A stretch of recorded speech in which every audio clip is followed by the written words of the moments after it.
Hi, I'm Jim Mathis, and welcome to Jim's Coffee House. This song's about a train wreck that happened in 1903. The Southern Railroad had a contract with the U.S. Mail to deliver mail from Washington, D.C. to Atlanta. And if they were late, they were fined, or maybe they didn't get paid at all. So the train became known as the Fast Mail. They were always on time, except for one time when they weren't. They wrote a song about it, and it became a big hit, one of the first major selling country records in 1903 by a guy named Vernon Dalhart. The song's called The Wreck of Old 97. Well, they hand him his orders at Monroe, Virginia, saying, Steve, you're running way behind. This is not 38, and this is old 97, so put it in dispenser on time.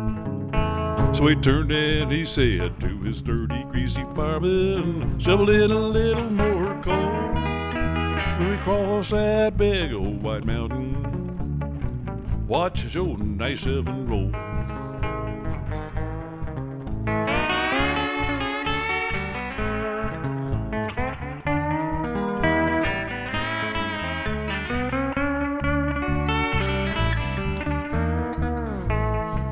Now it's a rough old road from Lynchburg down to Danville, and a line and 3-mile grade. It was on that grade that he lost his air brakes. You should see the jump he made. He was going down that road making 90 miles an hour when the whistle broke into a scream. He was found in a wreck with his hand on the throttle and scalded to death by the steam.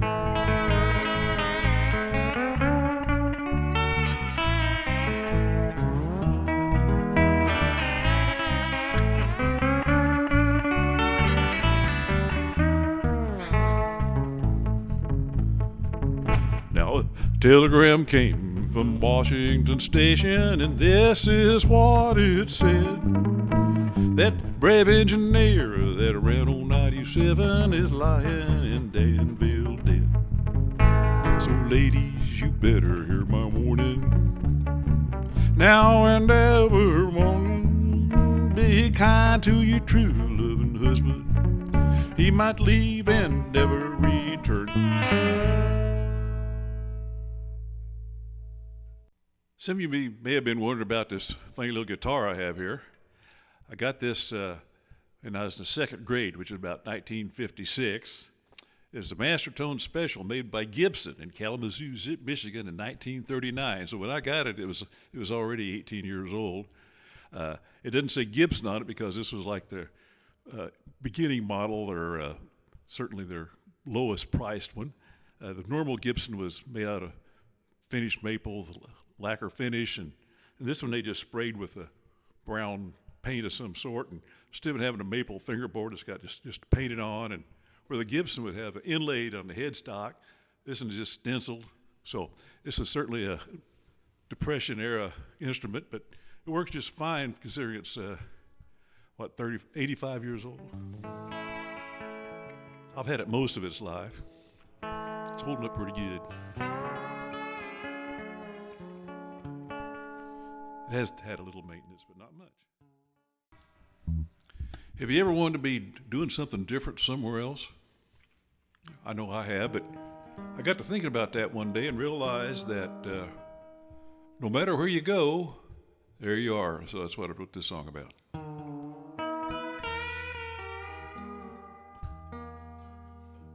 Well, no matter where you go, there you are. At home or work, riding in your car, you can't run from God, no matter who you are. No matter where you go, there you are. Well, you might be a businessman or playing a rock and roll band, might be an engineer or working in a foreign land. Well, you might be the president or maybe a movie star. No matter where you go, there you are. No matter where you go, there you are. No home or work, riding in your car, you can't run from God, no matter who you are. No matter where you go, there you are.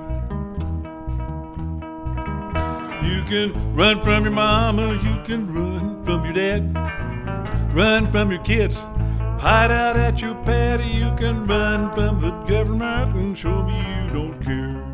But you can't run from yourself, hide anywhere. No matter where you go, there you are. At home or working, riding in your car. You can't run from God, no matter who you are. No matter where you go, there you are. God knows your heart, He knows your inner soul, knows where you're coming from and where you're gonna go. So find peace with God, no matter who you are. No matter where you go, there you are. Now no matter where you go, there you are. At home or working, riding in your car. You can't run from God, no matter who you are. No matter where you go, there you are. No matter where you go. Well, there you are. My dad was an auctioneer, and all the time I was growing up, little kid, people come up to me and say, "Are you going to be an auctioneer like your daddy?" And I said, "No way I'm going to do that." And then about 50 years later, I was thinking, I could have been an auctioneer. My dad was also a country singer, and when he played around shows around the area, he'd usually end with this song, so I thought it's appropriate that I do it. Hey, racer, now what are you going to give for it? I got a $100 bill, give me 125, give me 125, give me 125, give me 130. There was a boy in Arkansas who wouldn't listen to his mom when she told him that he should go to school. He'd slip away each afternoon to take little walks, then pretty soon he'd find him at the local auction barn. He was standing, listening carefully, then pretty soon began to see how the auctioneer could talk so rapidly. He said, "Oh my, it's do or die. I've got to learn that auction cry. Gotta make my mother can be an auctioneer. $25 bid, now the who give me 25, 30, make a who's gonna 30, who's a bid on a $30 bid. Got a $30 bid, now the who give me 35, 30, make a who's gonna 35, who's a bid on a $35 bid." As time went on, he did his best, and all could see he didn't jest. He practiced calling bids both night and day. His pap would find him behind the barn, just working up an awful storm, trying to imitate the auctioneer. His dad said, "Son, we just can't stand to have a mediocre man selling things at auction using our good name. I'll send you off to auction school, and then you'll be nobody's fool, and you can take your place among the best. $35 bid, now the who give me 45, 45, who's going to 45, who's a bid on a $45 bid. Got a 45 bid, now the who give me 50, make it 50, who's going to 50, who's a bid on a $50 bid." Now from that boy who went to school, there grew a man who played cool. He came back home a full-fledged auctioneer.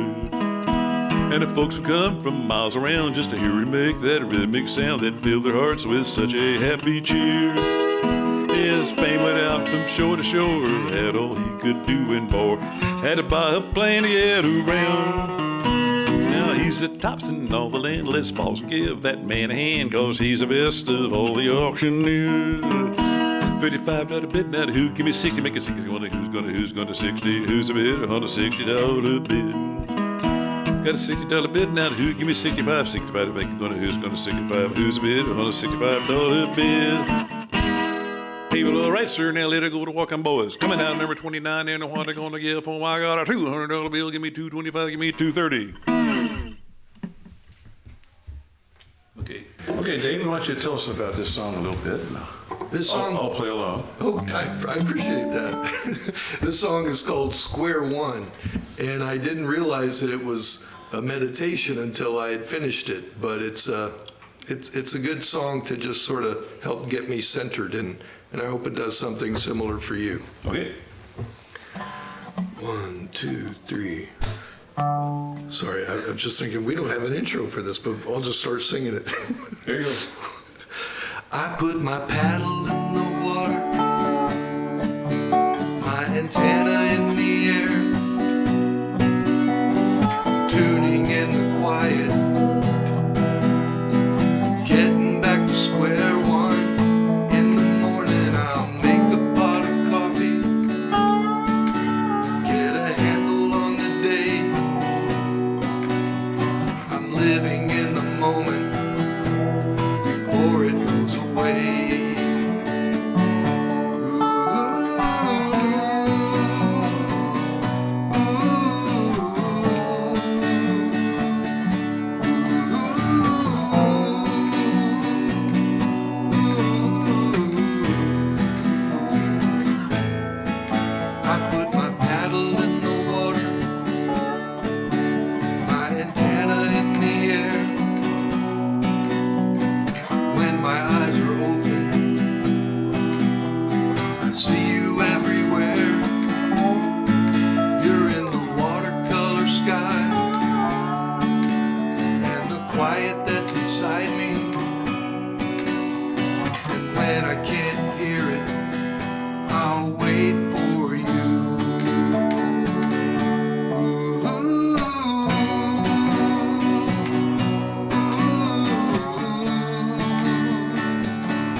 Well, I hear the train coming around the bend. Ain't seen the sunshine since I don't know when. I'm stuck in Folsom Prison. Time keeps dragging on.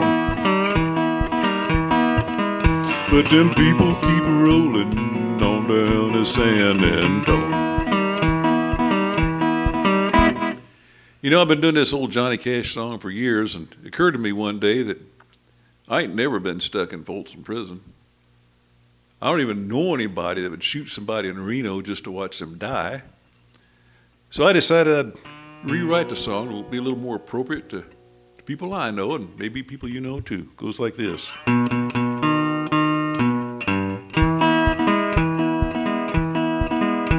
Well, I hear the bus coming down the street. Sure hate to go to work, but I sure like to eat. I'm stuck on this treadmill, and the bills keep piling on. So I guess I better go to work and do my dead-end job.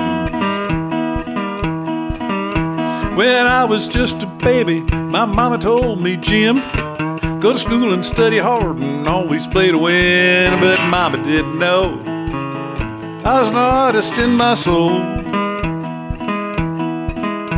So I go to work every day, dig a little deeper in this hole.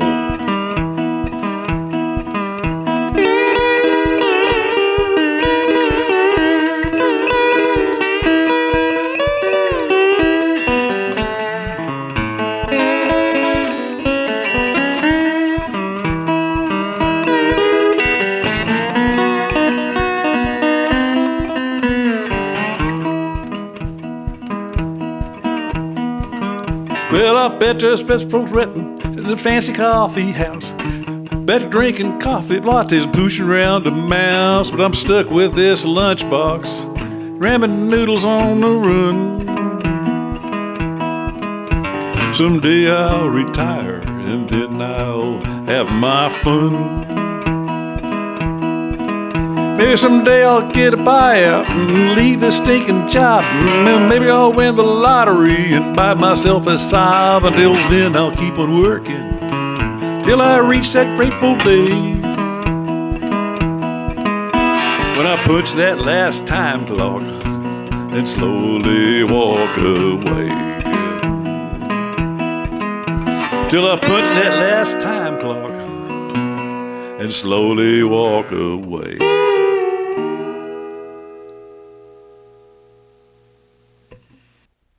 Thanks for joining us on another episode of Jim's Coffee House.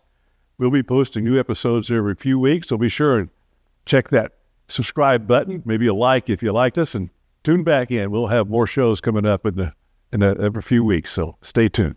Thanks.